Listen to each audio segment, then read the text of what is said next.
Hey y'all, welcome back to my channel. If you're new here, I'm Alicia, and in today's video, we're going to be talking about 7 tips for overcoming the habit of procrastinating. So the first tip on overcoming the habit of procrastination is to become aware of what you do when you procrastinate.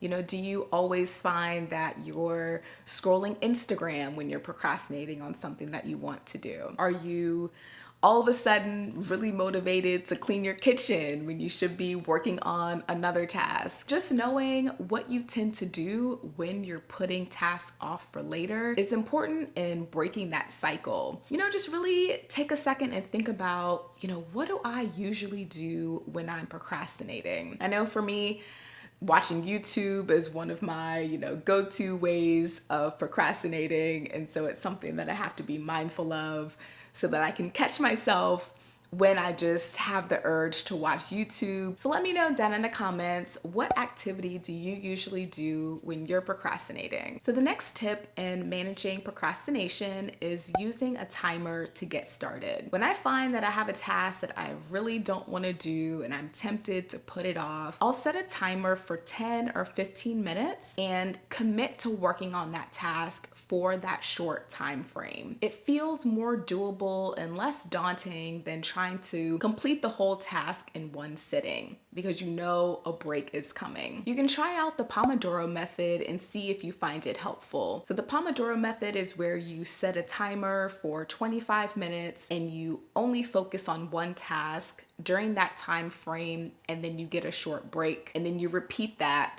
for 4 times, and then you have a longer break. I essentially do like a variation of the Pomodoro Method where I shorten it to 10 or 15 minutes. I find that setting a timer for 10 or 15 minutes gives me the momentum that I need to get going and to overcome that hurdle of just getting started. And I don't really feel the need to do the full Pomodoro Method over and over and keep setting more and more timers. By the time that I'm into the flow of working on the activity, I find that stopping every 25 minutes and setting a new timer is really more distracting than beneficial. So, you can try out the Pomodoro Method as it was originally described and see if it works for you. If not, feel free to do your own thing and, set a shorter timer if you find that helpful. So the next tip on managing procrastination is give yourself a deadline to get started. If you have a project that you're working on that's due, say, towards the end of the year, I find that having a due date isn't that motivating until the due date is like quickly approaching, like a week away, a couple days away. Then it feels like the due date is helpful for getting things done. One way to work around this and not wait until the deadline is coming up to have that motivation to start is to give yourself a starting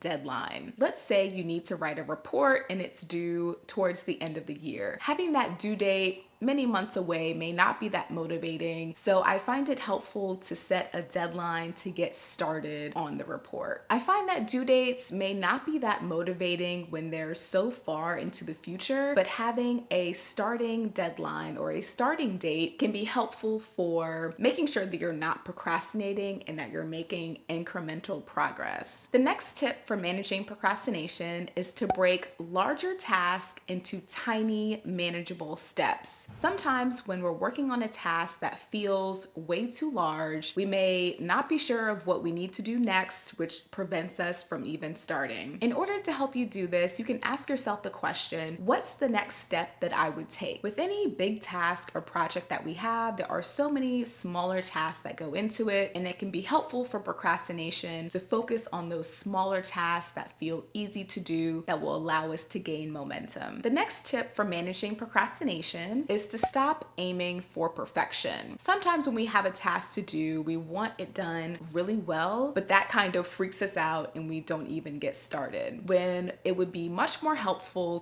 to have the mindset of creating a really bad first draft and then going back and improving it over time. The next tip for managing procrastination is to eliminate distractions as much as possible. When you have a task that you're really not excited to work on in the first place, space, adding distractions in the mix is just a recipe for disaster. You won't be able to work on the task and just get it over with as efficiently as possible if you're trying to work on it while being super distracted. I find that my phone is one of the main distractions that I have while trying to work. While you're trying to really focus on a task, I recommend putting your phone on do not disturb, making sure that it's on silent, and even putting your phone out of your sight. I find that even just moving my phone like directly behind my laptop or anywhere out of sight helps me be able to focus on that task and just get it done. The next tip for managing procrastination is knowing that motivation follows action, meaning that we can't rely on feeling motivated to do all the things that we need to do. A lot of times when we just get started on the task, after a few minutes, the motivation kicks in, or at least it doesn't feel that dreadful to keep going. It's just overcoming that initial hump to get started. Just know that we'd be waiting around forever to do a lot of tasks that we need to do if we waited until we felt really motivated to do it. So just remember to just get started on whatever the task is that you're procrastinating on. Don't wait until you feel motivated. That time may never come. By getting into action and getting that momentum going, you may find that the motivation comes along, or at least it doesn't feel that difficult as it did before you started. Those were the 7 tips for managing procrastination. Thank you so much for watching. Let me know down in the comments, which tip did you find the most helpful? While you wait for next week's video, if you're looking for something else to watch, check out my video on time management tips to be more productive. Thank you again, and see you in the next video. Stay true to you. The next tip for managing procrastination is to break bigger tips, not bigger tips, Lord.